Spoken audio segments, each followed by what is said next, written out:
Parce qu'en fait, on a beau tourner dans tous les sens. C'est là, l'épisode a commencé.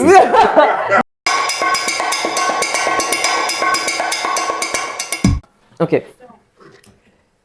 Parce que je pense que ce qu'il faut dire, c'est que le libéralisme ou le capitalisme, ce sont des notions dans lesquelles, intrinsèquement, ce sont des systèmes qui sont appelés à être sauvages et brutaux. C'est comme ça qu'ils survivent. C'est la culture en anglais, on parle de greed.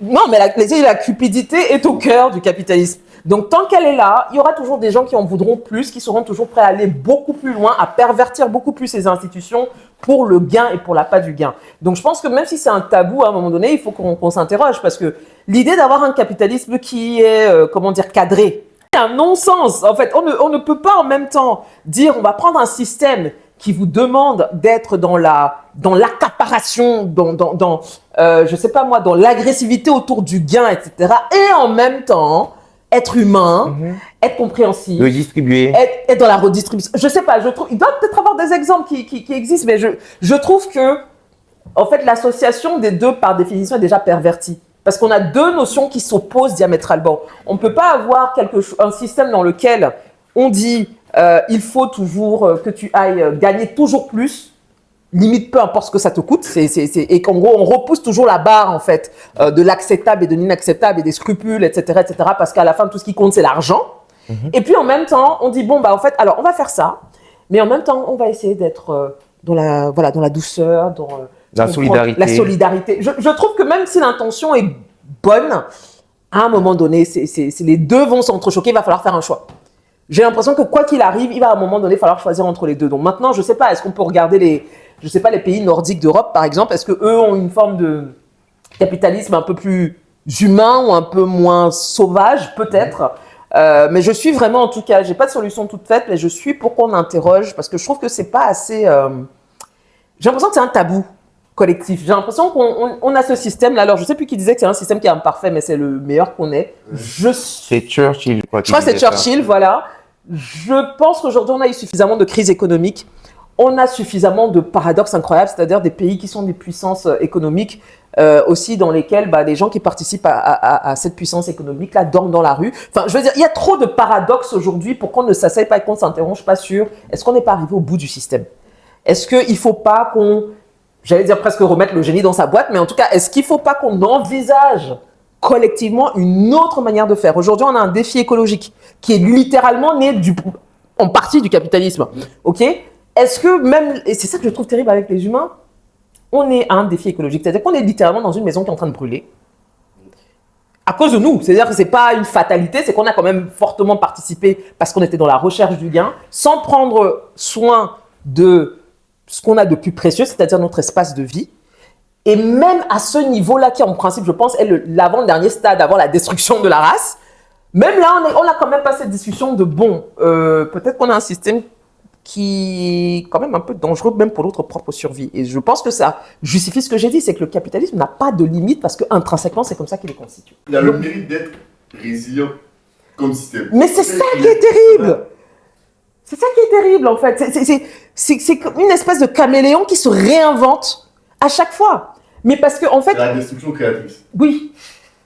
Mais est-ce que parce que, justement, bon, là, on va rentrer dans des dimensions philosophiques, mais j'ai presque envie de dire, est-ce que c'est pas parce que, finalement, et moi, ça a souvent été ma réflexion, c'est que peut-être que nos problèmes ont vraiment commencé le jour où on a commencé la propriété privée. Le jour où on a dit, ça m'appartient. Et ça ne t'appartient pas. Et donc, quelque part, on a touché à quelque chose de profondément humain, qui est l'égoïsme. C'est pour ça que je pense que, pour rejoindre ce que tu dis, il parvient à se réinventer autant. C'est parce qu'en fait, finalement, il y a un petit capitalisme chez tout le monde. C'est qu'en fait, on aime la propriété privée. On aime posséder des choses. Oui, je pense que quelque part, ça touche un peu à notre nature, quoi. La possessivité est très humaine. Donc, et quelque part, peut-être c'est pour ça qu'on ne veut pas l'aborder, le post-capitalisme. On va ressembler à quoi? Qu'est-ce qu'on fait après?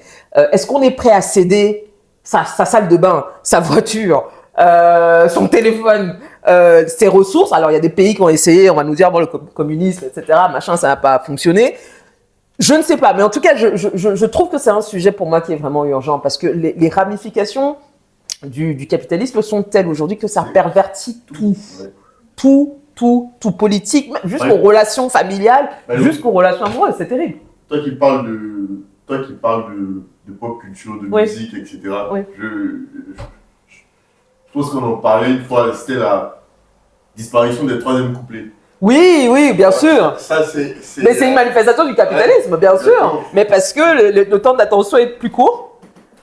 Les réseaux sociaux aussi.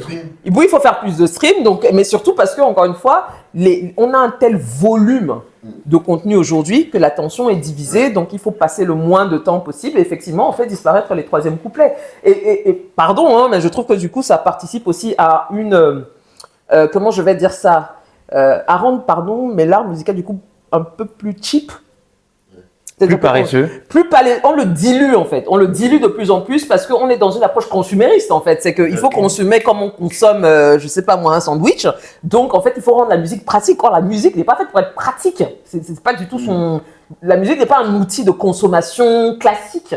C'est un outil de dégustation, d'élévation, de plaisir quelque part. Mais même le plaisir, l'industrie du plaisir aujourd'hui est absolument consumériste. Donc oui, donc ça revient à ce qu'on dit, c'est qu'en fait ce truc-là pervertit tout. Donc à un moment donné, il faut peut-être revenir aux bases et se dire, ok, en fait, on va partir au cœur de la matrice. Qu'est-ce que l'on fait ? Qu'est-ce qu'on imagine comme système en dehors de ça ? Mais ça demande beaucoup de courage. Et ce courage, j'arrive à ma question, et je reviens dans la politique locale. En Côte d'Ivoire, on a une gauche nominale. Des gens qui se disent de gauche. De gauche. Qui n'interrogent jamais ce sujet. Parce que, et c'est écrit dans leur texte, ils se disent sociaux-démocrates. Donc, c'est-à-dire qu'après la chute du mur de Berlin, ils ont, de façon très pragmatique, décidé que, de toute façon, il n'y avait rien à faire, le capitalisme ayant gagné, il fallait faire avec. Est-ce que les gens sociaux-démocrates sont de gauche ? Mais ça, c'est ce que je viens de dire. C'est une gauche C'est une nominale. interrogation. Pour moi, c'est des gens de droite. Hein. Une gauche De nominale centre-droit, en tout cas. Mais qui- bon, ok. Ayant une formation humaniste, etc., et voyant bien la cruauté du capitalisme et du libéralisme, et n'assumant pas de participer ou de promouvoir ce système, se disent sociaux-démocrates, promeuvent une solidarité ou, comme ils appellent ça, le ruissellement, etc. Oui, le C'est-à-dire ruissellement. qu'on va faire du capitalisme, d'accord, mais ne vous inquiétez pas, Tout le monde va en les profiter. fruits du capitalisme vont être redistribués de sorte que tout le monde puisse en profiter. Et on a vu que ça marche. On ne voit jamais le ruissellement en question. ruissellement en question. Finalement, je prends l'exemple de la France. Tu as un François Hollande qui arrive au pouvoir, qui a, par exemple, pour ministre de l'économie, Emmanuel Macron, qui, lui, une fois au pouvoir, se révèle dans sa dimension de président, de Jupiter, tout ce que tu veux, purement capitaliste. Donc, finalement, François Hollande, qu'est-ce qu'il était? Si ce n'est un capitaliste, caché derrière le PS, etc. La gauche caviar. Donc, est-ce que la question que tu poses, Oui. pour revenir au cas africain, est-ce qu'il ne nous faudrait pas des forces réellement de gauche qui interrogent vraiment ce système et donc dans une réflexion qui va amener la question des aides au développement, Oui. des institutions Oui, revoir, financières internationales, de nos rapports à l'Occident, etc. Est-ce que c'est pas ça l'alternative qu'il faudrait promouvoir, privilégier et sortir en fait du... Il y a un piège qui nous est tendu, c'est que on est tellement focalisé sur trouver une alternance, c'est-à-dire changer le dirigeant, que finalement le vrai problème de fond qui a un réel impact sur nos vies n'est pas adressé. N'est pas adressé. Parce qu'on va changer de président. Je Mais prends avec l'exemple. le même système. Alassane Ouattara s'en va demain. On prend Tidjane Thiam, on prend Laurent Gbagbo, on prend Johnny Bion, etc. On aura à peu Je veux près dire, le même. la vie de ouais. l'ouvrier, du prolétaire ivoirien moyen ne va pas changer vraiment. S'il est de la bonne ethnie, peut-être qu'un de ses parents va l'aider, mais ça sera de l'humanitaire. Mais je veux dire, structurellement, le sujet, pour moi, il se pose là. Alors, le sujet africain, le sujet européen, le sujet aux États-Unis, partout. Ouais. Si on veut des sociétés plus équilibrées, plus harmonieuses, plus solidaires, il faut interroger ce système qui, de toute façon, comme tu disais sur le volet écologique, la planète n'est pas en danger. La planète, elle s'en fiche. Qu'il fasse plus chaud, qu'il fasse plus froid, c'est nous, les humains qui vivons sur la planète, qui sommes vraiment impactés. Et c'est nous qui ne pourrons plus vivre sur la planète Terre. La planète Terre continuera d'exister sous une forme qui n'est pas celle d'aujourd'hui, mais bon, je veux dire, la planète n'a pas de sentiments. Nous ne pourrons plus être là parce que nous ne sommes pas en mesure d'imaginer, comme tu disais, un système différent où l'exploitation de projet baleine en Côte d'Ivoire, c'est-à-dire d'un champ pétrolifère qui va apporter des milliards et des milliards et des milliards qui ne seront toujours pas redistribués et qui va, par l'exploitation du pétrole, continuer à pourrir la planète. Donc, comment est-ce que tu penses de la société, ton projet économique, social, etc. Et est-ce que ce projet-là est solidaire ou est-ce que c'est du capitalisme à visage humain qui, pour moi, est une communication pour apaiser? Parce que 15 ans plus tard, il y a eu... Bon, aujourd'hui, on a un stock de la dette qui est à plus de 30 000 milliards. Il y a eu je ne sais combien de milliers de milliards qui ont été prêtés à la Côte d'Ivoire pour investir, pour faire des infrastructures, etc. Et 15 ans plus tard, on a la vie qui est chère pour 90% des gens. On a des inégalités sociales qui se sont renforcées, mais à un point où tu as des gens en fait en Côte d'Ivoire qui vivent comme des gens de la classe aisée européenne, occidentale. Et ça, c'est un paradoxe tellement grand parce que dans le même pays, il y a des gens qui continuent de, comme le rappelait le candidat Jean-François Kouassi, continuent de ne pas pouvoir vivre avec $1, donc 500 francs, 600 francs par jour. Donc, quel est ce système en fait, quel est ce bilan inattaquable qu'on promeut qui produit cela? Est-ce que c'est ça qu'on veut en fait? Alors, je partage beaucoup de ce que tu dis. Finalement, quelque part, la question du modèle de développement à l'africaine, en fait, je pense que dans le fond, c'est ça. C'est ce qu'on a le courage à un moment donné de s'affranchir. Alors, je pense qu'on peut regarder dans le passé, il y a eu des figures politiques africaines qui ont démarré, même à l'échelle panafricaniste, ont démarré cette réflexion-là en disant on va essayer d'inventer un modèle qui nous est propre, qui nous fait sortir probablement on va dire des carcans occidentaux sur comment on développe un pays, etc. Donc la réflexion en soi n'est pas nouvelle. Peut-être le problème c'est qu'on l'a pas poursuivi et qu'on est rentré effectivement dans le champ du modèle de développement occidental. Et c'est vrai que quelque part c'est terrible parce qu'on a vu ce que ça fait chez eux, on a vu ce sur quoi ça débouche, mais on est en train de prendre on connaît la fin, mais on est en train de reprendre exactement le même chemin. Donc c'est clair que je te dis, on n'apprend pas.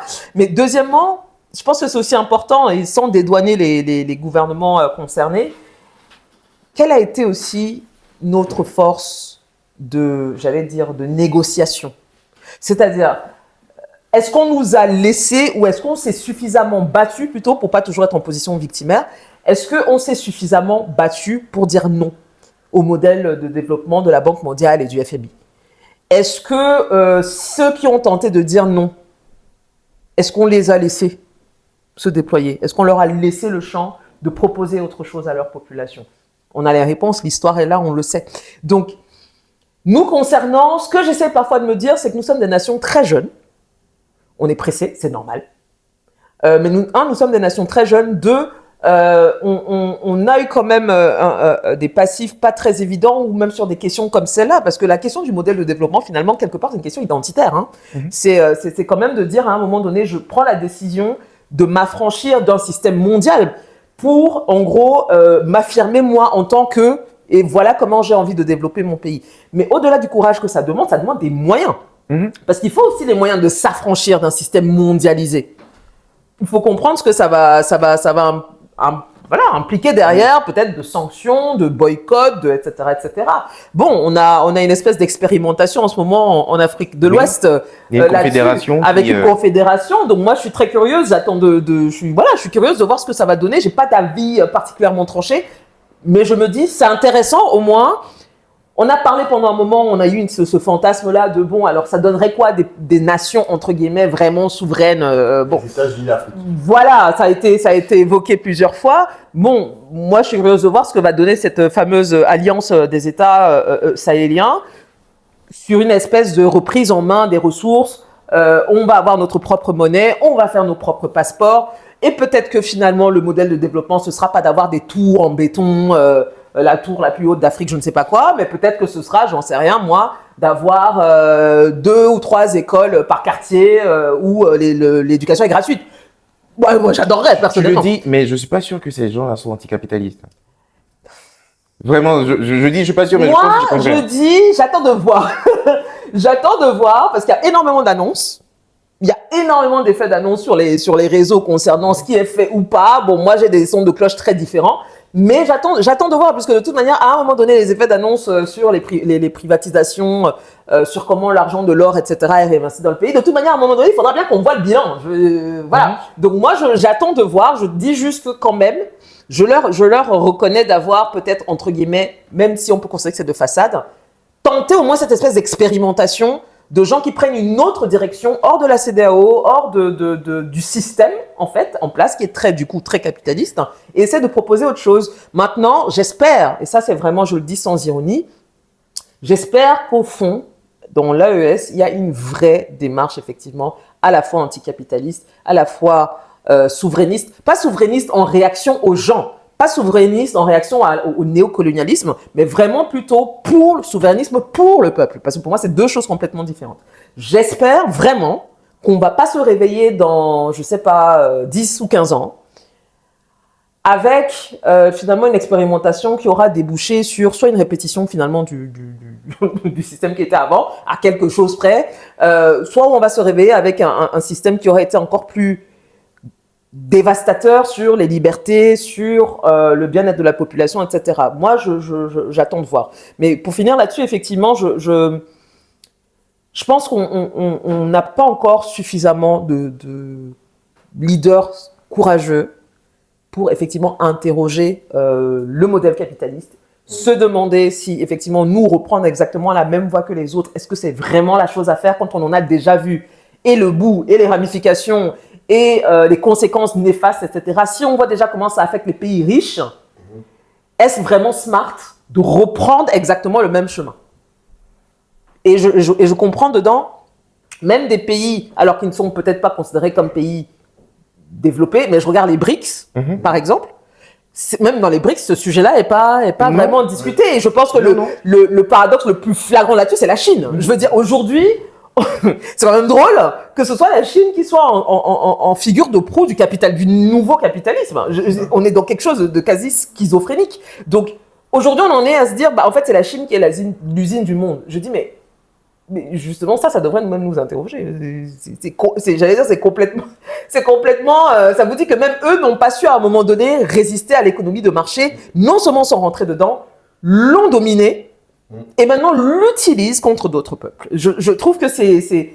En fait, ça revient à ce qu'il disait sur le capitalisme. Je dis que c'est un système qui est appelé à être brutal, qu'on le veuille ou pas, en fait. Donc, soit on le casse, soit on continue à apprendre à survivre. En fait, pour moi, la vraie question, elle est philosophique dans le sens de ce qu'on a défini comme développement. Parce que le terme même développement, en fait, il vient de... Il me semble que c'était Roosevelt qui, à la fin je pense, à la fin de la guerre, il y a eu le plan Marshall, etc. Tout ça. Il y avait une politique, de dire, en fait, le développement, c'est le fait pour tous les pays qui ne sont pas occidentaux de ressembler au pays à ça. En fait. Donc, en fait, la façon dont on a défini le développement au départ était déjà très occidental, en fait. Était déjà occidental.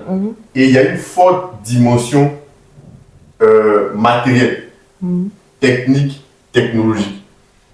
Et je veux dire que si on va sur ce plan-là, moi je pense, et l'histoire a montré de façon empirique, que le capitalisme est le système qui a permis le plus de développement technique et technologique. Donc en fait, si on parle de ce principe-là et qu'on dit le développement, parce qu'en fait, si on y réfléchit bien, c'est ça qui est le socle. Le point de départ, par exemple, c'est la machine à vapeur. Après, il y a eu développement du chemin de fer, etc. Industrialisation.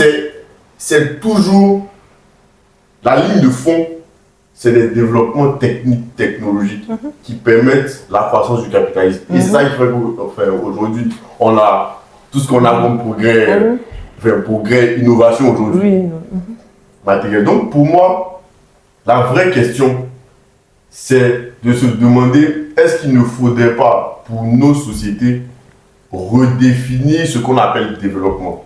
Le fait d'échanger, l'échange. Alors que, pour moi, si on revient à la base, c'est quelque chose qui est factuellement faux. D'accord. Pourquoi? En fait, moi, c'est factuellement faux. Pourquoi? Parce que si on prend par exemple la première cellule sociale sur la famille, il ne viendrait jamais à l'esprit à quelqu'un de dire à son enfant, je te donne un cahier, mais en échange, tu me dis ça. Ça n'existerait jamais. Donc, en fait, et si on va plus loin, tout ce qu'il y avait comme première cellule sociale, c'était souvent des grandes familles, des grandes communautés, je sais pas moi, de chasseurs, de pêcheurs, des choses comme ça. Donc, il ne viendrait jamais à l'esprit pour eux de leur dire, bon, en fait, je te donne un poisson, tu me donnes. Non, c'était toujours une logique collective. C'est-à-dire, chacun a un peu son rôle à jouer, et au fur et à mesure, on arrive à faire fonctionner la collectivité. Ça. Mais le point de la transaction est venu justement au moment où les rapports entre les gens ont changé. C'est-à-dire, le fait que tu arrives devant une personne et que tu lui dises, je te donne, je sais pas moi, ce gâteau, et en échange de l'argent, ça crée déjà une forme de distance entre toi et la personne. Pourquoi? Parce que en fait, tu ne veux plus rien avoir à faire avec la personne. Tu as échangé et là, c'est bon, c'est fini. En fait, la valeur est passée de la relation à l'argent. C'est ça. Oui, exactement. À l'argent et à l'échange. Et je ne pense pas que ce soit la nature en fait, de l'homme. Je pense que c'est la façon dont le capitalisme a évolué, comme il est très insidieux, il a réussi à nous faire, pas croire, mais à nous mettre dans la tête que, dans l'idée, l'homme, fondamentalement, en fait, il échange. Alors que c'est pas forcément le cas. Pour moi, c'est fou. Alors, c'est très intéressant. Je pense qu'il faudrait vérifier au niveau des anthropologues et des historiens, effectivement, l'histoire, la plus vieille des échanges. Mais ça continue, hein. Oui, alors... Il y a toujours des travaux dessus. Il y a toujours des travaux dessus, effectivement. Je pense, en tout cas, pour un peu compléter ce que tu dis au niveau de ta théorie, que finalement, aujourd'hui, quand on parle, par exemple, de décroissance ou de croissance, finalement, ça veut dire quoi, en fait? C'est que, grosso modo, en reprenant un peu ton exemple, peut-être qu'avant, les gens se contentaient de ce qu'ils avaient pour vivre. C'est-à-dire qu'on était dans une économie de la fonctionnalité. Je prends des trucs qui sont fonctionnels, peut-être 2 ou 3 trucs qui me font un peu plaisir, mais sinon, je me contente de ce qui me permet de vivre correctement et je m'arrête là. La société de consommation est arrivée et finalement nous a appris qu'en fait, non, le bonheur et la suffisance, en fait, c'est l'accumulation. OK? Et donc, on nous a créé des besoins. On nous a créé des complexes aussi, parce qu'en fait, tu n'achètes pas aussi si tu n'as pas le sentiment de manque. Donc, c'est là qu'intervient la publicité, c'est là qu'intervient aussi les signes extérieurs de richesse, etc. Donc, ça a quand même été très, très, très progressif. Donc, je pense que certes, ça n'était pas à la base des premiers échanges capitalistes, entre guillemets, mais on revient encore à ce qu'on a dit. Comme c'est un système qui est, comme tu l'as dit, insidieux, qui se réinvente, et qui, en tout cas moi je le pense, est quand même assez profondément proche de certains penchants humains pas très positifs qu'on a, je pense que quelque part, ça va toujours laisser, on va dire, le champ, si tu veux, à ce qu'on en veuille toujours plus. Je pense que dans le fond, si on ne peut pas remettre le capitalisme dans sa boîte, il faut en tout cas, sur cette partie-là de la croissance, la décroissance, au moins y réfléchir, parce qu'on ne peut pas vivre effectivement et même parce que le modèle de développement est aussi lié à la croissance, du coup. C'est-à-dire que du coup, voilà, la croissance du PIB. C'est la croissance du PIB. Et on le sait aujourd'hui qui n'est pas un indicateur particulièrement représentatif à beaucoup de niveaux, notamment sur le plan humain.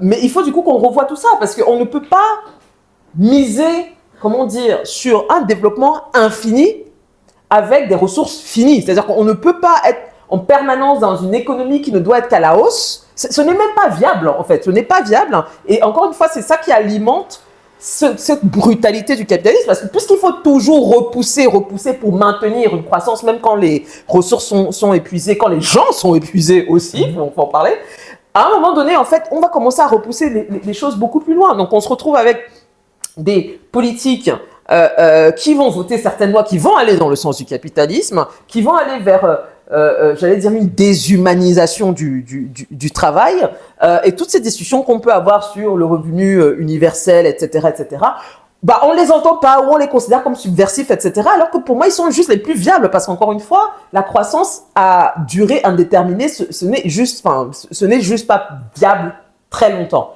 Mais encore une fois, est-ce qu'on a le courage? Est-ce qu'il y a le courage nécessaire? Surtout en Afrique, je le dis, parce que bon, en Occident, on commence quand même à entendre quelques voix qui proposent des alternatives, hein, là-dessus, notamment à l'extrême gauche, du coup. Mais je pense qu'en Afrique, c'est terrible parce qu'on est, je pense, du coup, 2 fois plus concernés. Au lieu d'être dans une course à la croissance économique où on sait déjà qu'elle crée des inégalités, effectivement, est-ce qu'il ne faut pas revoir le modèle de développement? Est-ce qu'il ne faut pas mettre d'autres indicateurs devant? Au lieu, encore une fois, de compter sur l'attraction des investisseurs étrangers, les routes, les ponts, etc.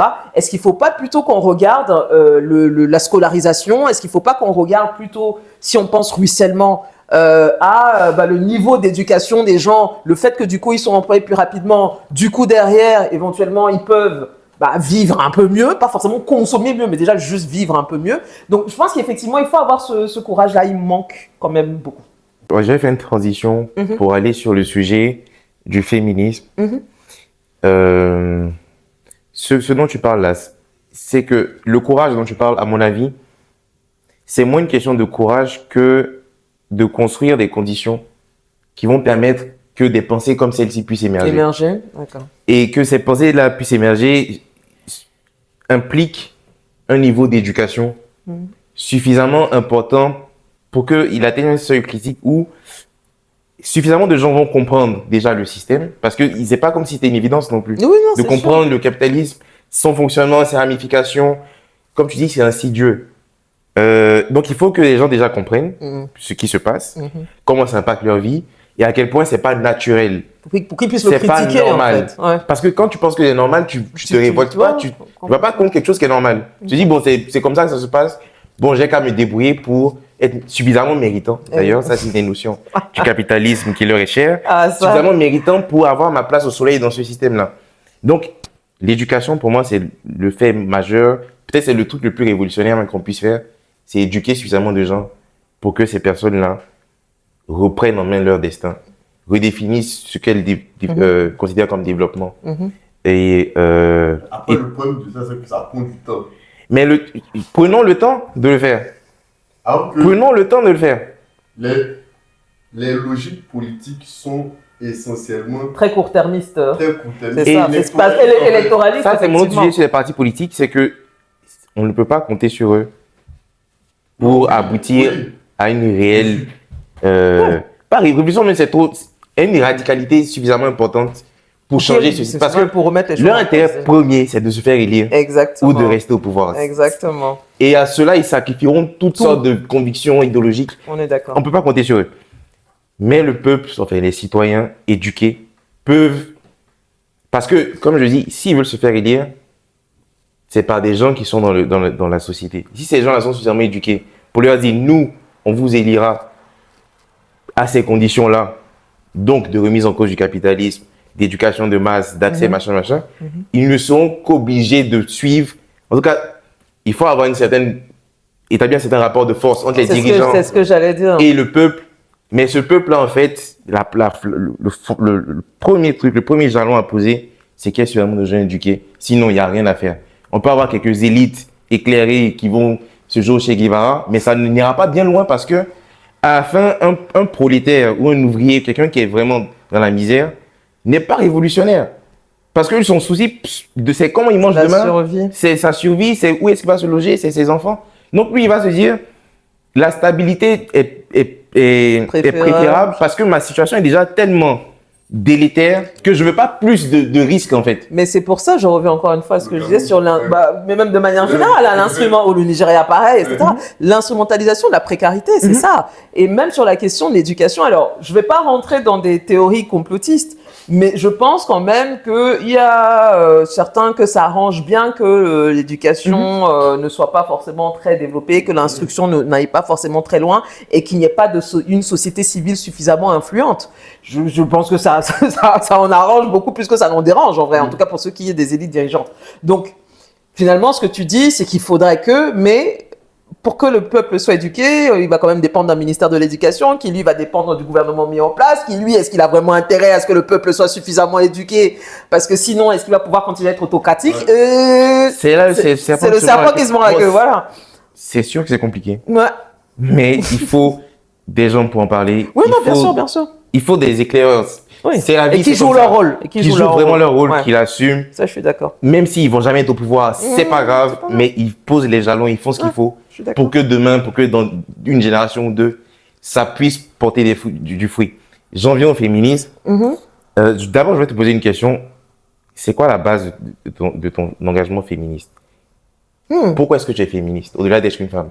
Parce que toutes les femmes ne sont pas féministes. Ah non, pas du tout. Et puis d'abord, c'est quoi pour toi être féministe? Non, mais va le dire dans sa réponse.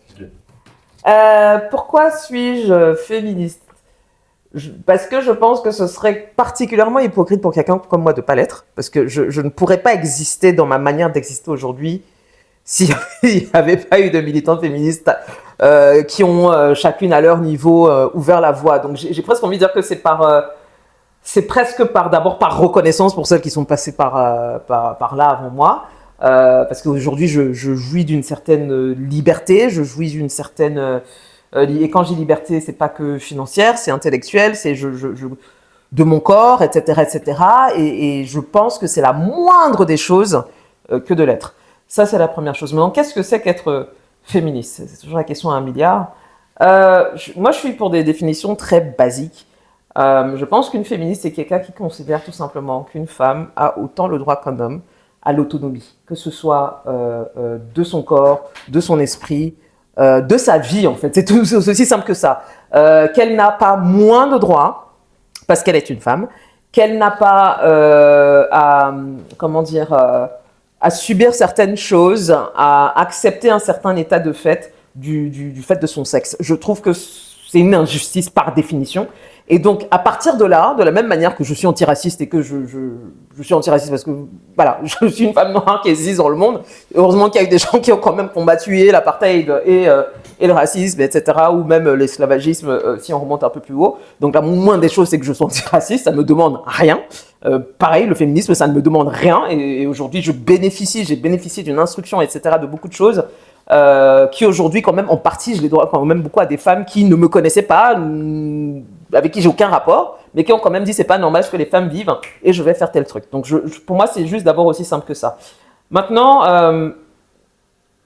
c'est très drôle parce que je trouve qu'aujourd'hui, la question féministe, alors on peut toujours refaire l'histoire, la première, deuxième, troisième vague, etc. Je ne vais pas la refaire ici, mais aujourd'hui, on est dans une guerre culturelle à échelle mondiale. Hein, c'est-à-dire, en gros, sur le wokisme et toutes ces questions-là. D'ailleurs, tu as une définition à ce truc, hein? Le wokisme? Si je la donne, je pense que ça ne va pas plaire à beaucoup de gens. Mais le wokisme, c'est grosso modo le terme que donnent des gens particulièrement privilégiés à des gens qui interrogent leurs privilèges. Moi, c'est comme ça que je le vois. Hein, oui, parce qu'à part ça, je ne comprends pas en quoi on peut être gêné par le combat de personnes qui considèrent qu'il y a trop d'inégalités. Si vous considérez que leur combat est, je sais pas moi, entre guillemets, irait trop loin, bah vous leur dites que ça va trop loin et ça s'arrête là. Enfin, ce que je veux dire par là, c'est que cette espèce on nous parle de dictature wokiste. Quand moi je vois l'état du monde, je suis pas sûr qu'on arrive à l'état du monde si on a vu une dictature wokiste. Je crois que c'est tout le contraire. C'est qu'au contraire, on a il parlait de recul tout à l'heure, mais moi, c'est vraiment, et c'est comme ça que je l'appelle sur les réseaux sociaux, je dis, on est dans l'ère du grand recul, et à tous les niveaux. Donc forcément, on ne peut pas avoir de toute manière un recul démocratique sans avoir un recul social. Enfin, les deux vont de pair. Donc je reviens rapidement sur le féminisme. Donc même sur les femmes au foyer, j'y suis pas du tout opposée, au contraire, mais je pense que mon problème, c'est vraiment la dépendance financière. Je pense qu'on peut être une femme qui reste à la maison, s'occupe de ses enfants. C'est pas comme si les femmes au foyer ne travaillent pas, elles travaillent. Il faut quand même bien, on est bien content quand on est dans une maison qui sont bons, la nourriture est prête, les enfants sont propres, etc. Il y a bien quelqu'un qui s'en est occupé. Donc clairement oui, mais par contre, ce n'est pas parce que ces femmes-là vont faire ce choix-là qu'il faut aussi rentrer dans une logique de dépendance financière. Elles doivent avoir leur propre compte bancaire. On doit en fait revaloriser en fait le travail qu'elles font, que ce soit leur mari, que ce soit un État, ou les deux même d'ailleurs. Donc je pense vraiment, encore une fois, c'est pas que je vois le capitalisme dans tout, mais je trouve qu'aujourd'hui, en tout cas, la question des femmes est quand même encore essentiellement liée à leur autonomie financière. Et qu'en Afrique particulièrement, avec tous les freins qu'on a, c'est-à-dire que d'un côté, on a des femmes qui travaillent, il faut le rappeler. Dans l'informel, je crois que les femmes représentent sur l'Afrique subsaharienne pas loin de 50 à 60%. Donc, on a des femmes qui travaillent, on n'est pas des paresseuses, les femmes africaines bossent. Mais par contre, il n'y a pas de rétribution en face. Et effectivement, la culture patriarcale les empêche, pour beaucoup d'entre elles, d'aller réclamer ce qui leur revient de droit. Très bien. Tout à l'heure, tu as parlé d'une question sur l'influence de la religion sur cette question féministe. Et encore une fois, je reviens sur le fait des forces progressistes, disons ça comme ça. Des gens dits de gauche. L'un des fondements de la pensée de gauche, c'est de penser que l'homme peut se construire. C'est-à-dire que... L'homme avec un grand H. Avec un grand H. D'accord. L'homme, l'être humain. Ok. C'est la pensée existentialiste. C'est-à-dire, tu nais au monde sans but défini, précis. C'est comme quand on va vite, quoi. Tu crées un monde, tu crées un but à ta vie, etc. Et c'est en cela que, par exemple, cette pensée philosophique peut appuyer et justifier des combats d'émancipation, que ce soit de la femme, des personnes homosexuelles, des hommes et femmes noirs au siècle passé, mais même encore aujourd'hui, parce que on estime que l'homme n'est pas figé, destiné à vivre une vie. Il n'y a pas un prédéterminisme, en fait, quelque part. Dans nos sociétés africaines, on a des religions qui sont prégnantes sur la pensée, sur la société, sur les individus, qui empêchent, par exemple, l'émergence ou la prolifération de pensées comme celle-là, comme la pensée féministe, ou même la remise en question, la remise en cause de certains ordres. Exactement. Par exemple, le rapport à l'autorité, aux dirigeants, etc., aux anciens, aux vieux. Donc, on va vite dans des gérontocraties parce que finalement, personne ne veut contredire le plus ancien. Exact. Bref, la religion façonne nos sociétés. Et est-ce que, par exemple, toi, tu qualifierais les sociétés africaines, je dis africaines, je généralise, mais est-ce que tu qualifierais de réactionnaire de ce point de vue-là? Alors, peut-être pas réactionnaire, je vais être un peu politiquement correct, je vais parler de très conservatrice. J'ai toujours tendance à dire de manière drôle que les Africains, par défaut, sont de droite. Je pense qu'en termes de valeurs, c'est vraiment sur ce plan-là d'échiquier que j'ai, mais de manière générale, et justement, notamment à cause de la religion. Et la problématique, c'est que la pensée critique et le dogme religieux ne vont pas ensemble. C'est-à-dire qu'en général, ce qu'on demande dans la religion, c'est quand même une forme d'obéissance quasiment aveugle, les 3/4 du temps. Et donc ça va forcément s'opposer à un moment donné avec une réflexion critique, avec une remise en cause d'un système, même quand on en bénéficie, soit même ce qui est encore plus difficile à faire, quand on en bénéficie, etc. Donc, quand je regarde aujourd'hui l'emprise, parce que je n'ai pas d'autre terme, qu'a le religieux aujourd'hui culturellement sur nos sociétés africaines, je ne suis pas très optimiste. L'année à venir, quand je vois déjà le son de cloche sur beaucoup de sujets qui concernent même l'autonomie, j'allais dire physique des femmes, et malheureusement souvent défendue par les femmes elles-mêmes, parce que quand on dit religion, la religion n'aurait pas autant de poids en Afrique sans les femmes. C'est elles qui remplissent en tout cas pour la partie chrétienne, c'est elles qui remplissent les églises, c'est elles qui font du prosélytisme, c'est elles qui donnent de l'argent, etc. Et en même temps, en général, quand il y a des situations dans lesquelles elles sont concernées, que ce soit des prises de parole sexistes de figures religieuses, que ce soit des affaires ou des scandales à caractère sexuel, etc. Voilà, je sens que je ne vais pas citer. Non, je ne vais pas citer aujourd'hui. Je les combats suffisamment, ça va. Mais avec des gens qui se battent vraiment pour revenir à l'époque où les femmes avaient moins de droits, parce qu'apparemment le monde était plus simple. Bon. Donc, généralement, ils n'ont pas connu. Hein. Qui n'ont pas connu. Donc, on est dans une... C'est ça qui est génial. C'est qu'on est vraiment dans un fantasme c'était mieux avant. C'est fascinant, en fait, je trouve. C'était mieux avant, une époque que je n'ai pas connue. Bon. On a je le vois, avec des jeunes filles qui sont à peine bachelières, qui fantasment sur le fait d'être femme au foyer, d'être tradwife. Moi, je trouve ça fascinant. Parce que tu n'as jamais travaillé de ta vie, tu ne sais pas ce que c'est que d'être une femme au foyer avec enfant. Et je le dis toujours à chaque fois, combien d'hommes aujourd'hui, dans l'économie actuelle, avec les salaires actuels, avec l'inflation actuelle, sont capables de prendre en charge toute une famille à leur compte. C'est pas une question au hasard, on a des chiffres. On regarde les chiffres de l'OCDE, on regarde la stagnation des salaires. Combien d'hommes aujourd'hui peuvent dire, je peux payer toutes les factures, je peux mettre à l'aise mon épouse et 1 ou 2 enfants. Je vais même pas dire 3.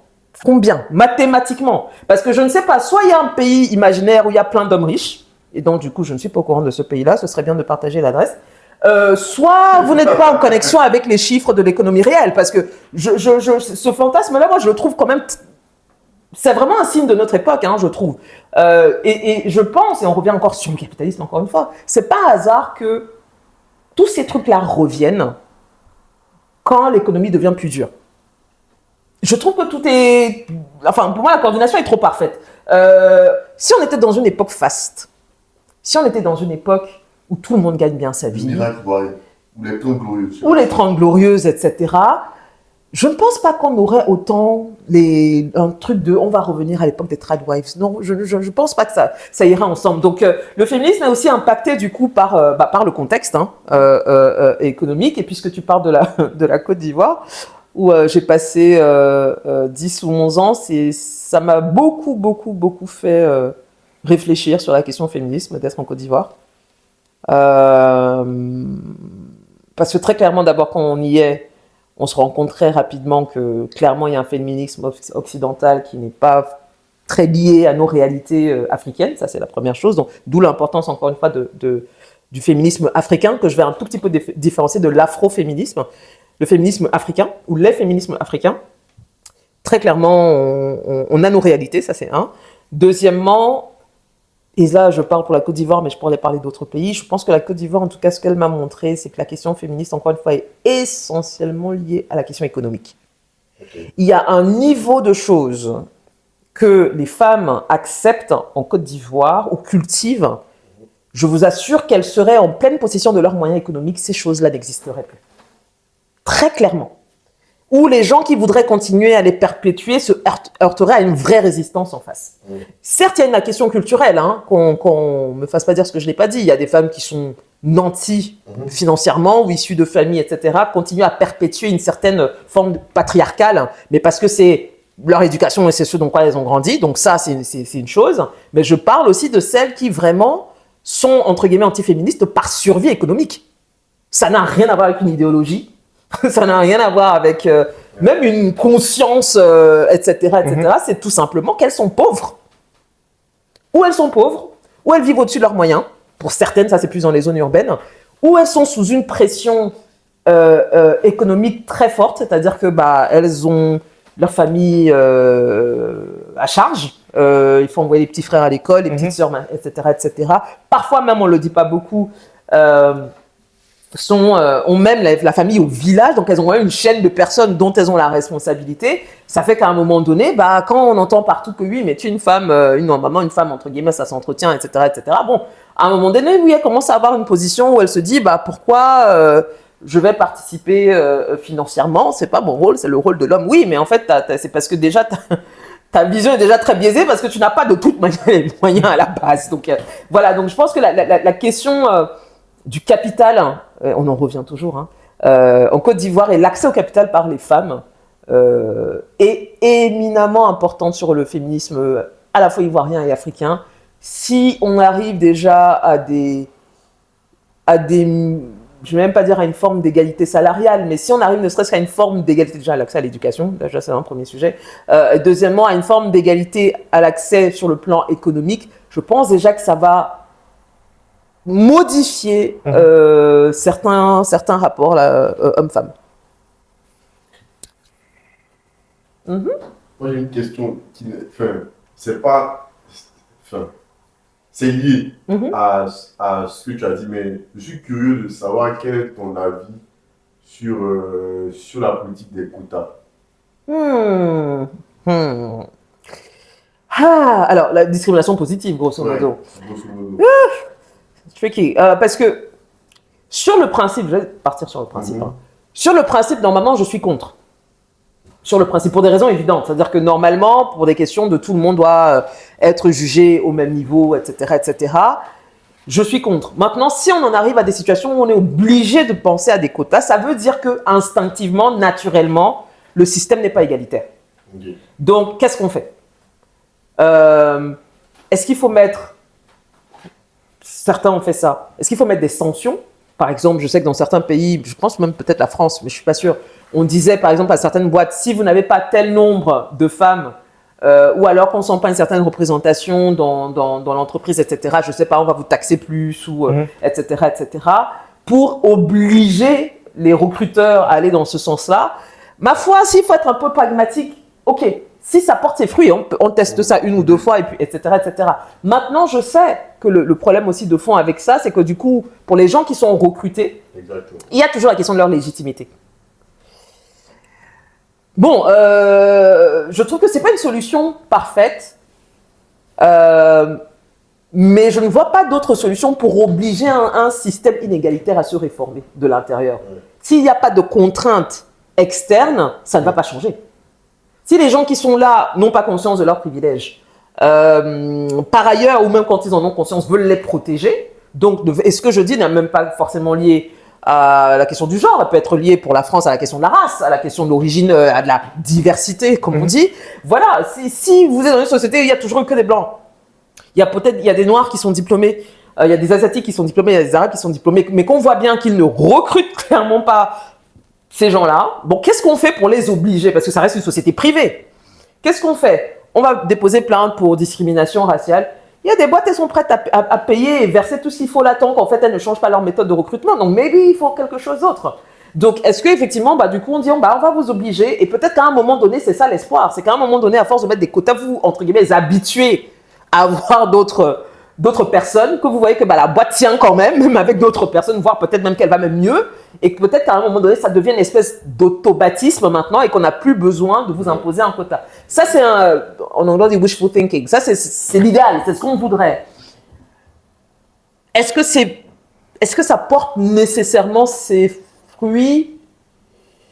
Ou je ne saurais dire, honnêtement. Mais en tout cas, voilà, c'est ça ma réponse. Sur le principe, non. Okay. Mais je pense qu'il y a des situations de maintien de privilèges qui exigent qu'il y ait de la pression externe. Et parfois, le quota, c'est le meilleur moyen de mettre cette pression-là. Okay. C'est comme ça que je verrais ça. Sur les privilèges, il y a un privilège dont certains candidats à l'élection présidentielle parlent. En ce moment, c'est le privilège des nationaux. Et ils parlent de préférence nationale, de mettre en avant les acteurs économiques. C'est surtout sur l'économie, les acteurs économiques locaux, par rapport à des étrangers qui agissent sur le territoire et qui prospèrent dans leurs activités économiques et qui parfois sont même en position dominante de certains secteurs. Totalement. Et cette question-là d'adresser les privilèges des étrangers par rapport aux nationaux, on la retrouve au Gabon en ce moment, on la retrouve au Nigeria, en Afrique du Sud, dans beaucoup de pays en Afrique et bien sûr ailleurs, mais je parle de l'Afrique. Qu'est-ce que cela t'inspire déjà, la promotion de ce genre de politique?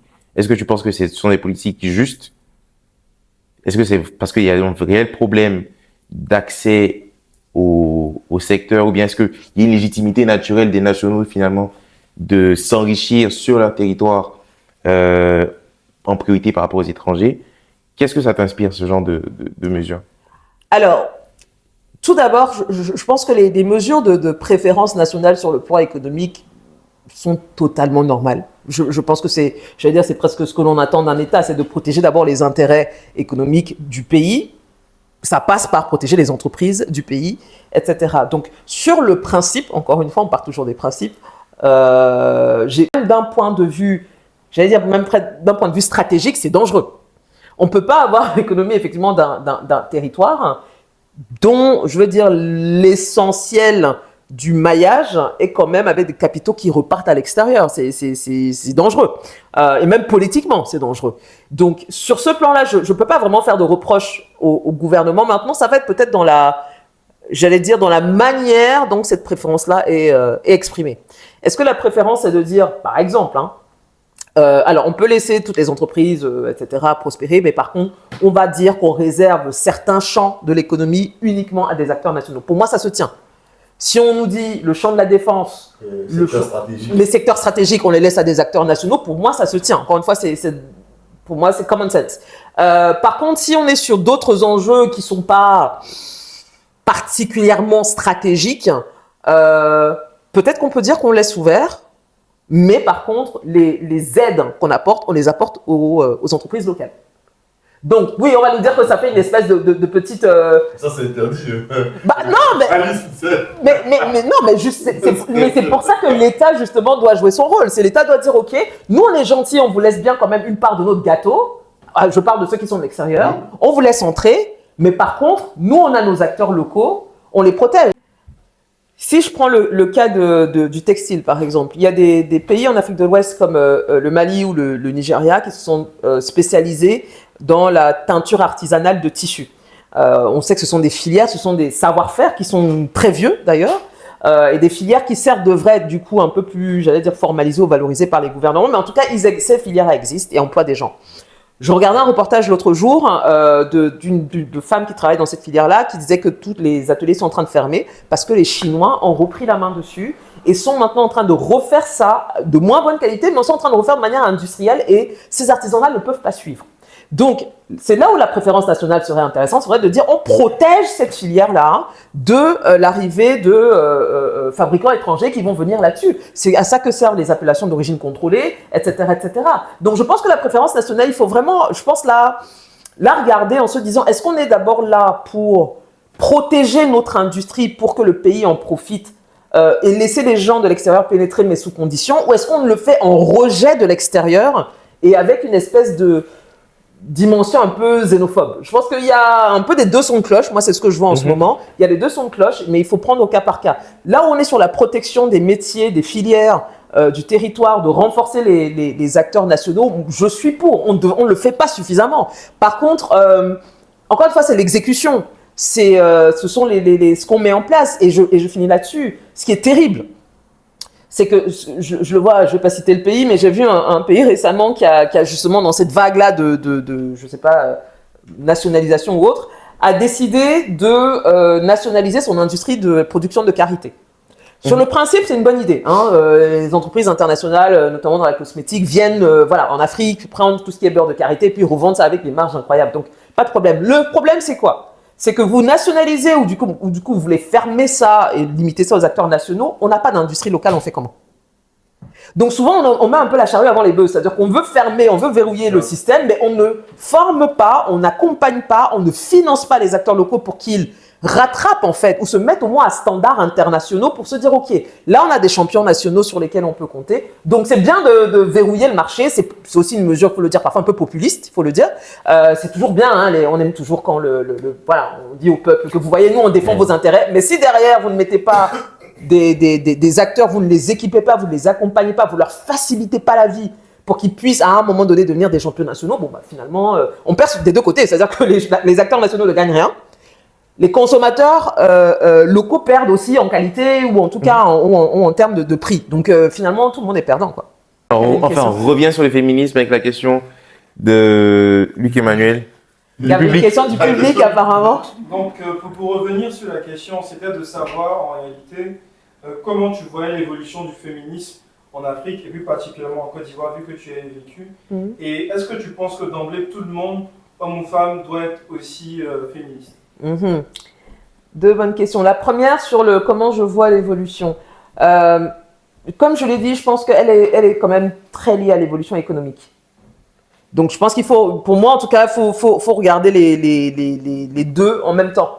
Je pense que si on va vers une société économiquement plus égalitaire ou moins inégalitaire, en tout cas en Côte d'Ivoire, je pense que d'une manière ou d'une autre, en tout cas, normalement les femmes devraient un peu pouvoir s'en sortir.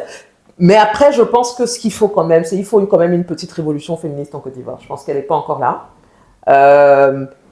Il faut, comment je peux dire ça, une vraie prise de conscience. Je pense qu'elle n'est pas encore là. Elle, comment dire, grouille un tout petit peu, mais elle reste quand même dans des cercles, notamment des cercles de femmes éduquées et urbaines. Mais pour moi, il faut qu'elle, on parlait de ruissellement, il faut qu'elle ruisselle un peu plus. On a quand même des questions féministes qui sont très importantes. Aujourd'hui, les femmes, en Côte d'Ivoire comme ailleurs, sont parmi celles qui participent à l'économie agricole. Mais vraiment, c'est-à-dire que, voilà, mais combien de femmes sont propriétaires de terres? Combien de femmes ont des exploitations agricoles? Là, on est sur des choses très concrètes. On est sur la question de la représentation des femmes dans l'arène politique, ne serait-ce que dans la représentation nationale. On a combien de femmes députées en Côte d'Ivoire? Donc, il y a plein de questions comme ça où je pense que malheureusement, on n'a pas encore, en tout cas, je ne le vois pas suffisamment en Côte d'Ivoire, une espèce de prise de conscience collective que la question des femmes est cruciale dans le déploiement, à défaut de parler de développement, en tout cas d'un pays. C'est dans les discours, c'est voilà, 2-3 mesures, etc. Mais très personnellement, pour être assez proche quand même des cercles féministes ivoiriens, c'est pas ce qu'on voit sur le terrain. Même la prise de conscience sur les violences, etc. C'est pas encore quelque chose qu'on voit. Donc il y a un gros travail à faire. Mais je le redis, je pense que si on a un projet de société, je ne sais pas quel candidat, j'en sais rien, mais en tout cas, s'il y a une Côte d'Ivoire qui commence à un moment donné à vraiment réfléchir à cette question des inégalités, le féminisme en fait partie, en fait. Je pense que c'est difficile de dissocier les deux. Maintenant, c'était pourquoi est-ce que je pense que tout le monde devrait être féministe?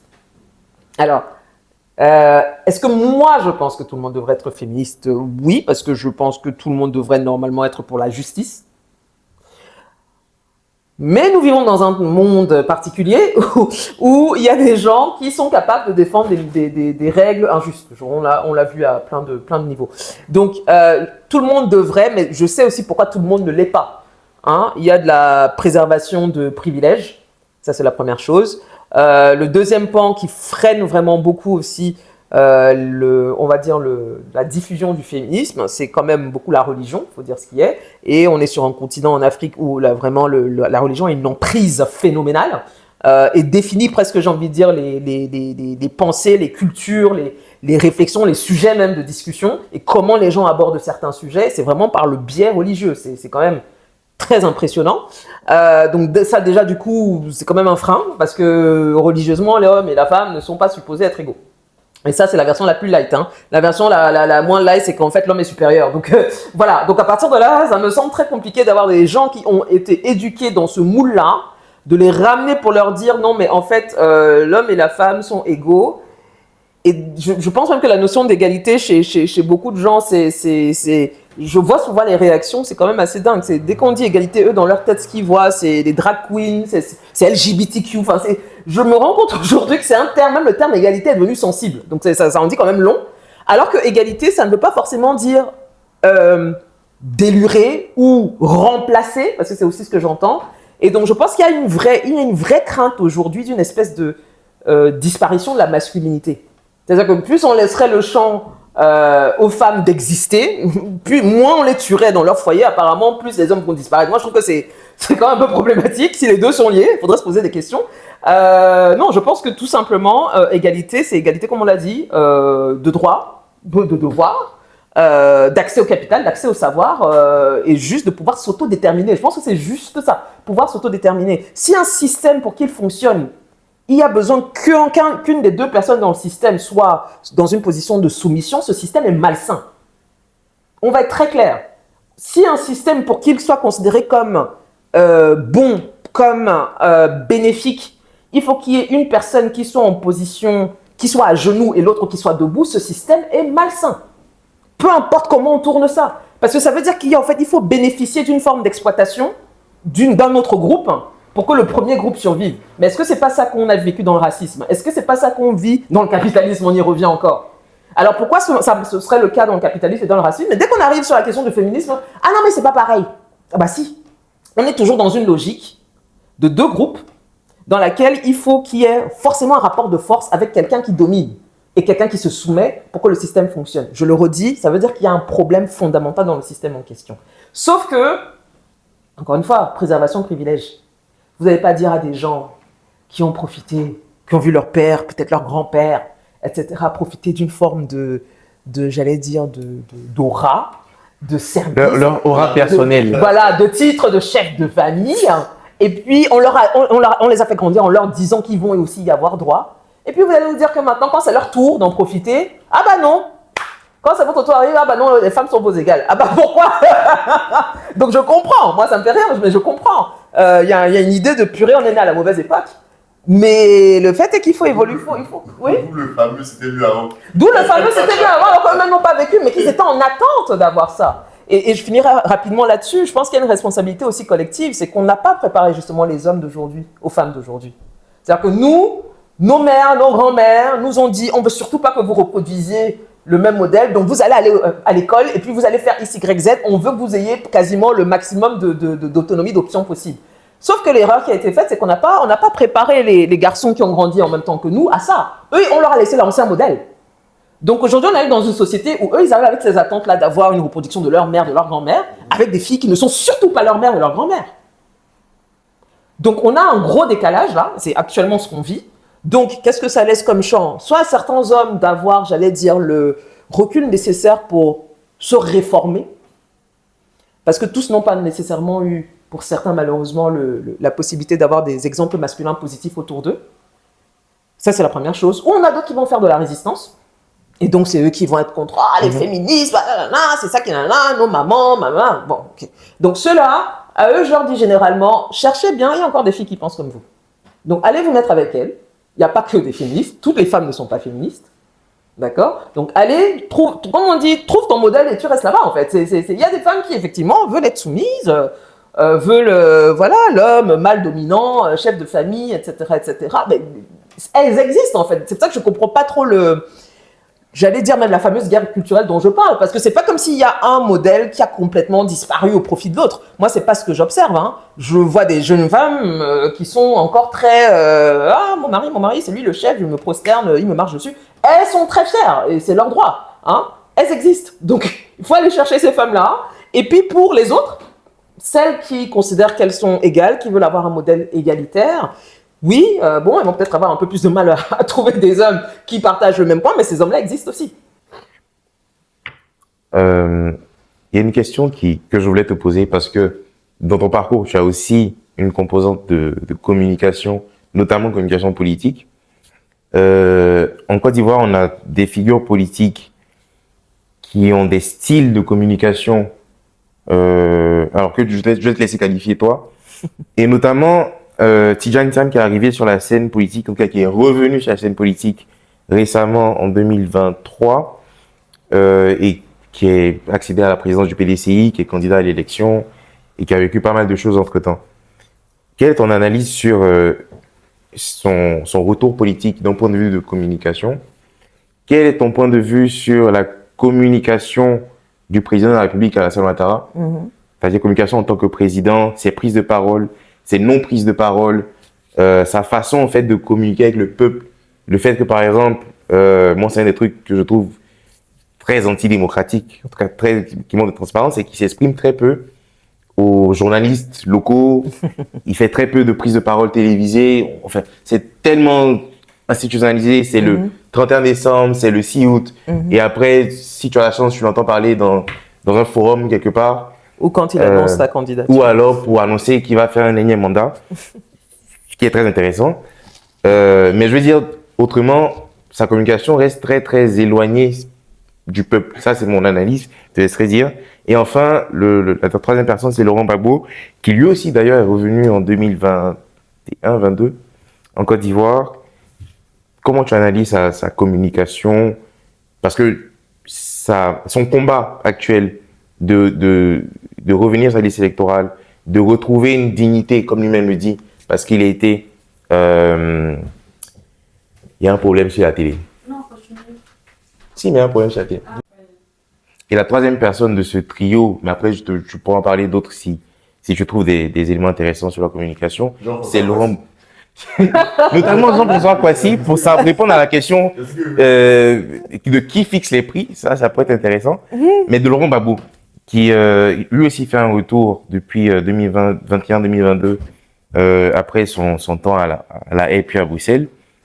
Qu'est-ce que tu penses de sa communication, des prises de parole qu'il peut faire, notamment le fait qu'il agisse par meeting, lui par exemple. Quand il y a une marche, il n'y participe pas, et ensuite il fait un meeting où il va prendre la parole et puis donner comme ça ses orientations et puis son avis.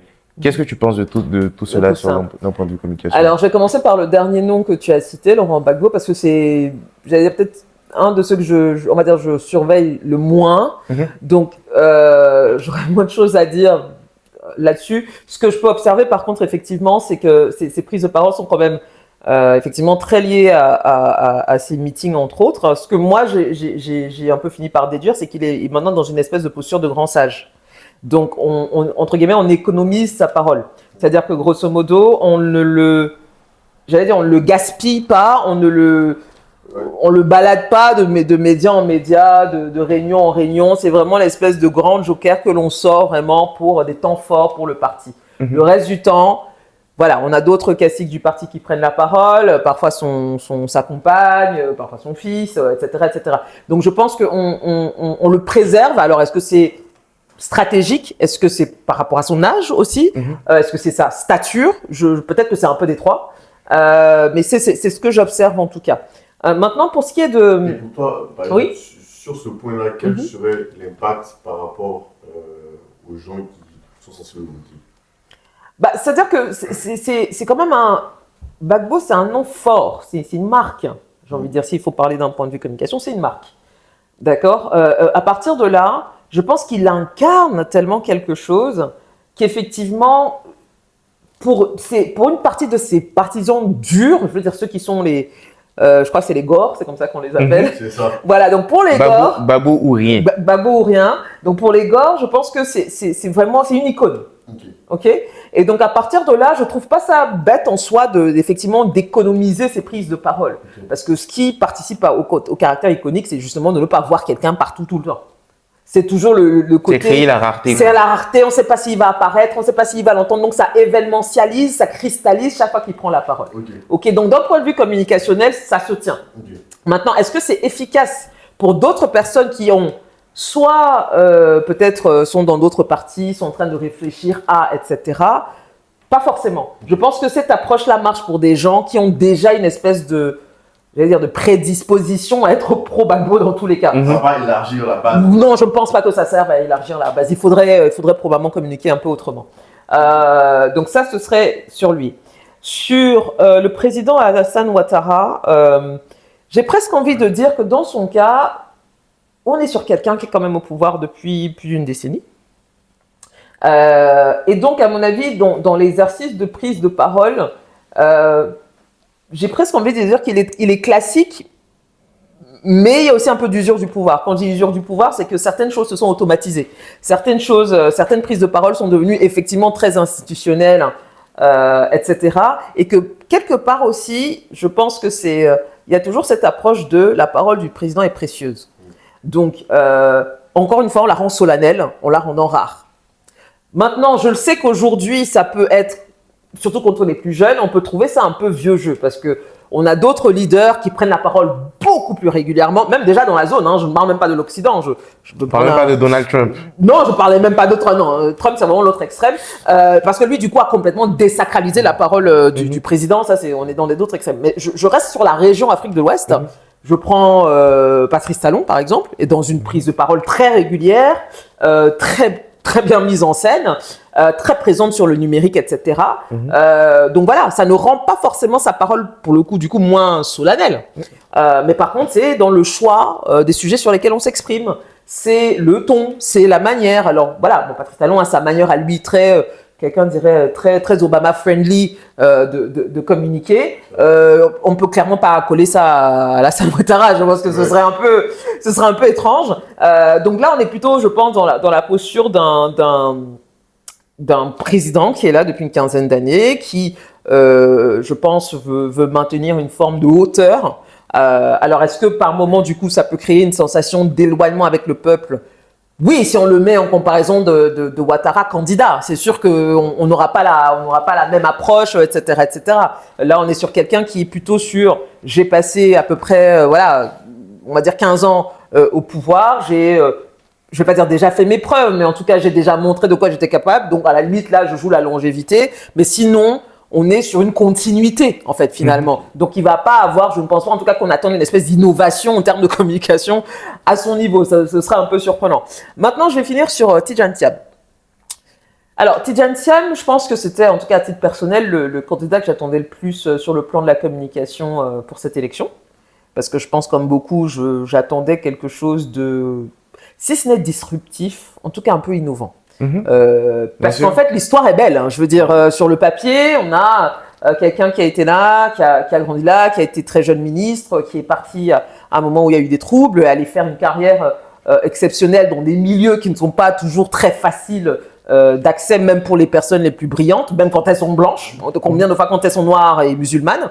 Donc, je pense que sur le papier, il y a ce storytelling-là, qui pour moi est de l'or en barre quand on est communicant, et se dire, ok, cette personne a décidé maintenant de rentrer dans son pays et de briguer la magistrature suprême. Alors, j'ai reçu ses mémoires il y a quelques jours, je vais commencer à les lire. C'est un acte de communication politique d'ailleurs que je trouve très intéressant, mais un peu, comment je peux dire ça ?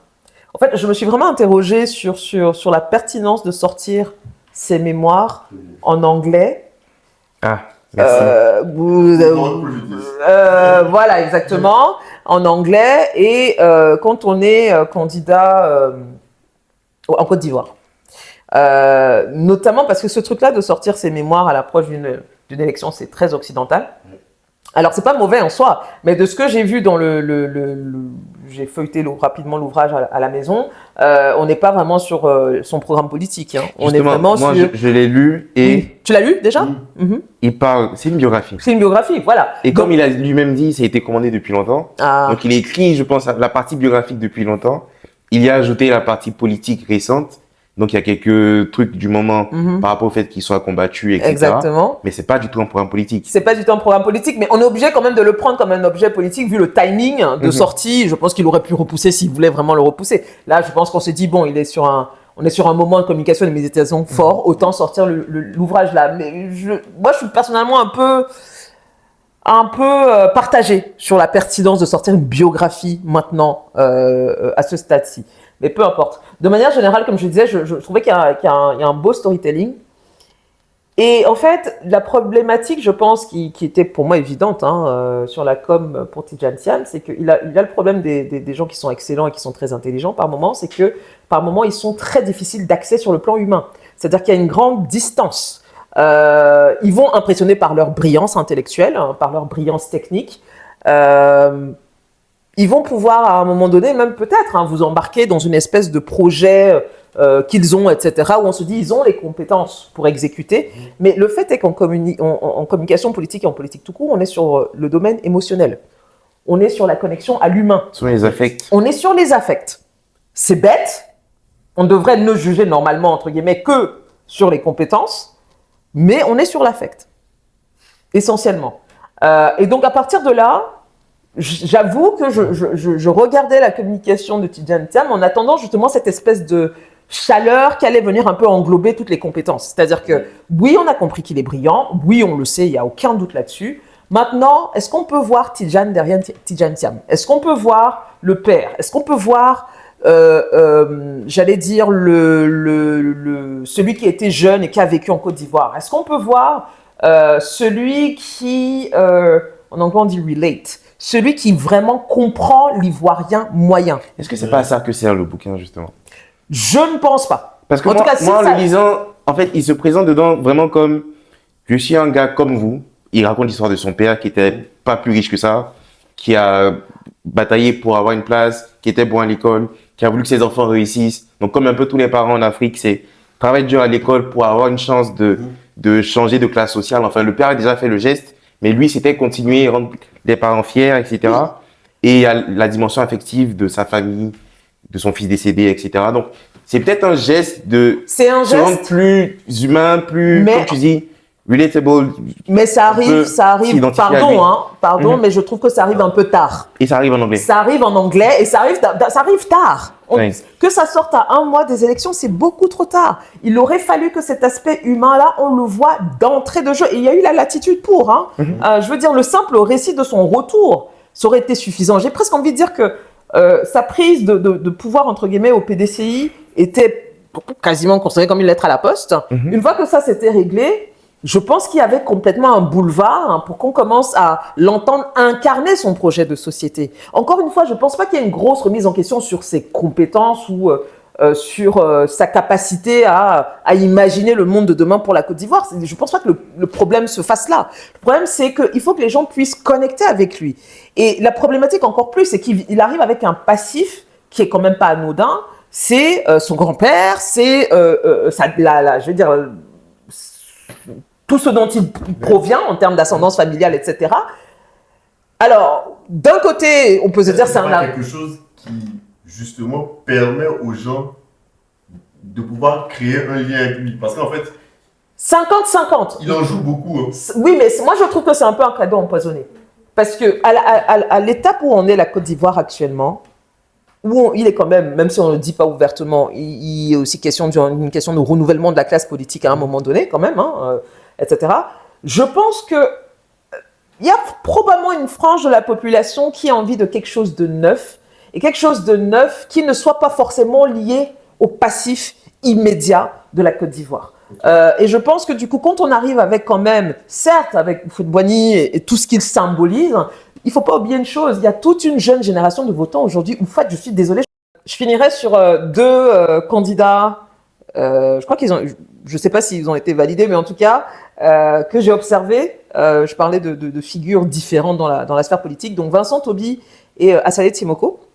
Alors Vincent Toby, c'est parce que je l'ai connu par des prises de parole il y a quelques années, je pense même d'ailleurs en 2020, je crois. En 2020, il s'est exprimé. Il s'est exprimé avec déjà. Nouvelle. Voilà, et je trouvais déjà ça courageux quand même dans le contexte de 2020 de s'être exprimé, pardon. Et je crois qu'il a d'ailleurs un passif professionnel un peu lié à tout ce qui est stabilité politique, etc. Je crois qu'il a travaillé un peu dans ce domaine. Il est intervenu sur des élections voilà, dans différents pays. Donc je trouve que du coup, ça lui donne une forme de crédibilité quand même un minimum. Donc là, je continue à regarder ces prises de parole que je trouve intéressantes. Mais vraiment, Assalé Timoko, pour moi, c'est vraiment une rising star de la politique ivoirienne. C'est un young leader. C'est un young leader. Bon, alors, si c'est un young leader, mais en tout cas, je trouve il a vraiment bien compris la puissance des réseaux sociaux. Je trouve l'utilise de manière, je mets des guillemets dessus, mais c'est important, responsable. C'est-à-dire qu'il n'est pas tombé dans l'invective, etc., etc.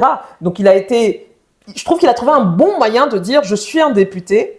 Je me rappelle ma fonction de député qui est de servir d'abord le peuple, donc je communique directement avec le peuple, même si on a tous vu à un moment donné qu'il allait monter en grade et probablement monter une formation politique, mais comment dire, ce n'était pas, comment vous dire ça, c'était pas si prégnant que ça au point où on ne voyait que ça. Je ne sais pas si c'est clair. Il a bien amené la chose. Il a bien amené la chose, c'est-à-dire qu'il a pris son temps, il a Ouais. construit sa légitimité en disant voilà. Vous avez vu sur tel sujet à coup d'enquête, dès qu'il y avait des polémiques, mais sur des sujets du coup qui parlaient vraiment à l'ivoirien moyen. Ouais. Voilà, on n'était pas sur des superficialités, il allait vraiment sur des sujets où tu te dis ok, il a en fait un tout petit peu compris son rôle de député en fait, ce qui n'est pas forcément le cas de beaucoup de ses collègues. Donc de ça, il s'est surtout fait connaître avec ses différentes luttes, par exemple pour les réseaux de télécommunications. Exactement. Donc pour justement il a des fers d'armes. Donc, on voit quelqu'un qui s'est pas engagé juste en disant je vais faire ça, mais qui a plutôt commencé par je fais, comme ça je vous montre d'office ce que je suis capable de faire. Et c'est aussi comme ça qu'on construit la confiance avec de potentiels votants. C'est-à-dire que pour l'instant, ce sont des followers, mais l'idée c'est de les convertir derrière après en votant. Donc là, maintenant, il fait le saut. Donc je suis vraiment ce qu'il fait. Je pense que c'est intéressant. Même ses prises de parole, j'allais dire, ses passages médias sont intéressants. Il a un style, je trouve, en termes de prise de parole. Il a un style. Un peu mordant, comme on retrouve sur ses publications, et je pense que ça peut parler à une partie de la population. Donc, je pense que c'est quelqu'un qu'il faudrait surveiller à l'avenir. À mon avis, il est à sa première candidature présidentielle, clairement pas vraiment pas la dernière, mais il a du temps. Il est jeune, il a du temps. Donc voilà, ce serait intéressant. Et parce que ça me revient rapidement sur Tidjane Thiam, je finirai aussi le regardant en disant qu'il a peut-être dans son cas en termes de communication, à un moment donné, peut-être que la nécessité de redescendre un tout petit peu au niveau de la population arrivait peut-être un peu tardivement. Je pense qu'on a vu certaines de ces sorties médiatiques, dont une qui a beaucoup fait réagir ces dernières semaines, etc. Je pense qu'il était quelque part un peu obligé d'en arriver là pour montrer que lui aussi peut montrer les muscles, peut mettre les mains dans le cambouis, etc. Parce qu'on attend ça aussi quelque part d'un chef, d'un leader qui ne peut pas être qu'un technocrate excellent dans les hautes sphères, mais il faut aussi quelqu'un qui sait se battre, c'est ce qu'on attendait de voir de lui. Alors, pareil, est-ce que la manière dont ça a été présenté, bon, il y a eu beaucoup de débats dessus. Moi, dès le premier jour, j'ai considéré qu'il s'agissait pour lui de devenir un peu clivant.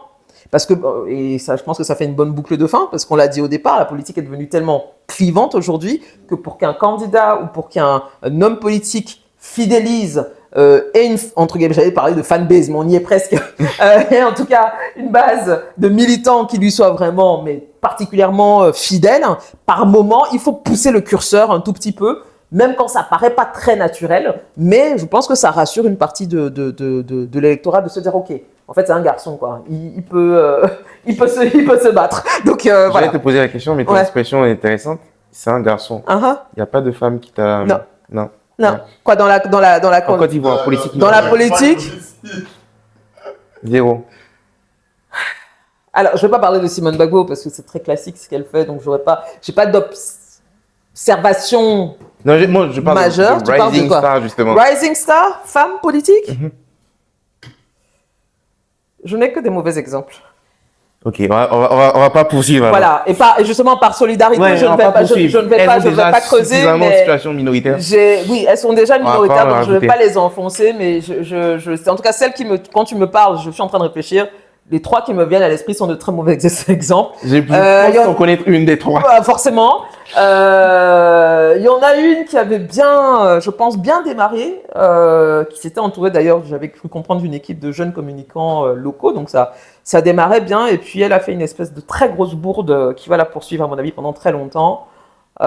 C'était assez décevant d'ailleurs de la voir là-dedans, mais à part ça, non, il y a peut-être, après je connais pas tout le monde, hein, il y a probablement des jeunes femmes, peut-être députées ou autres qui sont passées voilà, qui sont pas sous mon radar, mais en tout cas celles que je vois qui sont, on va dire, plus ou moins bien positionnées, on est soit dans de la flatterie présidentielle, soit C'est bon. voilà. Je vais m'arrêter là. Dernière chose, est-ce que tu aurais 3 recommandations de livres et ou de films pour nous et pour nos auditeurs?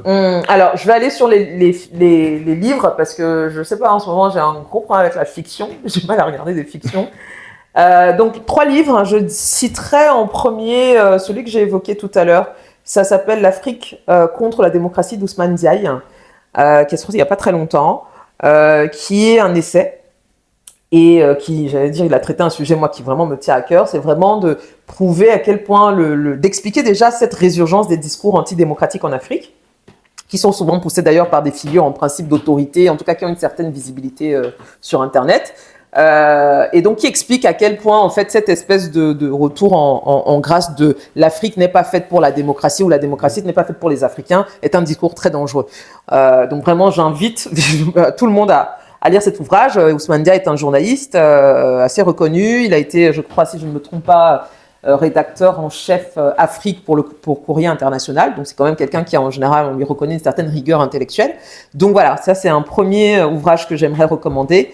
Le deuxième, alors ça n'a pas trait à l'Afrique, c'est plutôt trait à la tech. Parce que c'est aussi un sujet qui me passionne, parce qu'aujourd'hui, je veux dire, on aurait pu en parler. Ouais, on aurait pu, mais on n'avait pas le temps. Mais la tech, pour le coup, il y aurait beaucoup à dire, surtout à l'heure actuelle, hein, surtout quand on les voit tous alignés devant Donald. Donc, du coup, c'est un ouvrage qui s'appelle Careless People, je crois que c'est Sarah Wynne Williams, qui est une ancienne directrice de Meta. Je crois qu'elle était directrice politique publique, je crois, chez Meta. Et elle a sorti cet ouvrage-là qui est... alors que Meta a tenté de faire interdire, donc ça dit déjà ce qu'il en est, où elle raconte en fait de l'intérieur comment Meta fonctionne. Et si vous aimez le béret, Le Congo, ça. Vous aimez le Congo, ça, vous allez adorer le bouquin. Hein, vous allez l'adorer, vous allez flipper en même temps parce que vous allez dire purée, dis donc. Donc, il y a même des figures de méta qui, en principe, de l'extérieur, sont plutôt connues comme étant très cool, etc. Parce qu'elle raconte dans le bouquin, quand même, c'est pas terrible. Et ça donne quand même une idée, hein, parce qu'on parle quand même d'une des entreprises tech les plus influentes du monde aujourd'hui. Donc, quand elle parle de elle vous explique la culture interne à un certain niveau, parce qu'elle était directrice. Elle vous explique certains des scandales qu'on a vus à l'extérieur, hein, c'est-à-dire les interférences politiques, etc., etc. Elle explique comment ça a été vécu, parfois orchestré de l'intérieur. Elle parle aussi, par exemple, des tentatives au début un peu foireuses de Zuckerberg pour faire entrer Meta en Chine. Bref, c'est quand même très, très, très intéressant comme ouvrage, donc je le recommande. Je ne sais pas s'il est sorti en français, parce que j'ai lu en VO, version originale, mais voilà, je recommande vraiment Careless People. Le dernier ouvrage que je pourrais recommander, allez, un sur le féminisme. Je pense en recommander 2. J'essaie de voir lequel serait plus pertinent. Mais alors, je vais donner les 2. Et puis, vous choisirez un en anglais et un en français. Quoi qu'il doit être traduit en français aussi. Alors, le premier, c'est quand même un incontournable. Ça s'appelle Bad Feminist. C'est de Roxane Gay. Il est très intéressant cet ouvrage. Et je pense que autant quelqu'un qui est déjà féministe que quelqu'un qui s'interroge peut le lire et devrait le lire. Parce qu'en fait, ce qu'elle aborde dedans, c'est les contradictions, en fait, quand tu es féministe. Et comment parfois c'est compliqué de faire coexister la pensée féministe avec d'autres choses.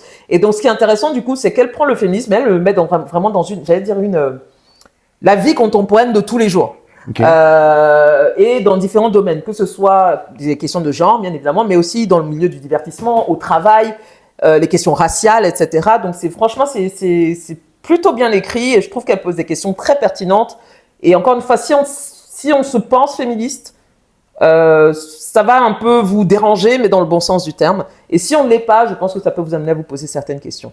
Maintenant, l'autre ouvrage, là c'est en français, c'est Réinventer l'amour. J'ai l'impression que je le cite à tous les podcasts.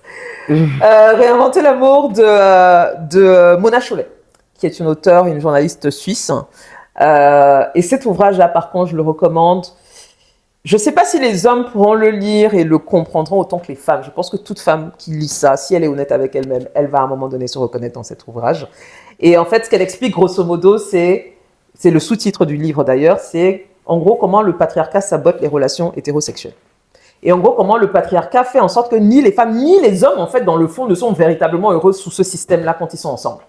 Et donc, alors, elle reprend pas mal de choses qui ont été déjà abordé par d'autres écrivaines féministes, mais c'est un bon condensé en tout cas. Si vous voulez pas lire le reste en français, c'est un bon condensé. Ça va forcément vous interroger sur les dynamiques amoureuses dans lesquelles on s'est forcément tous et toutes retrouvés à un moment donné.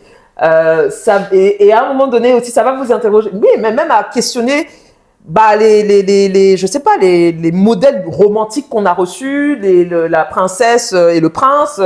Voilà, elle va quand même en profondeur. Et je trouve que c'est facile d'accès, même quand on n'a pas de grandes références féministes, c'est très facile d'accès, ça se lit très rapidement. Et honnêtement, si on lit ça même en tant qu'homme et qu'en gros on a encore une vision particulièrement vieillotte du féminisme, je pense que vraiment vous êtes un cas à jeter. Voilà, c'est ce que je dirais. Ok.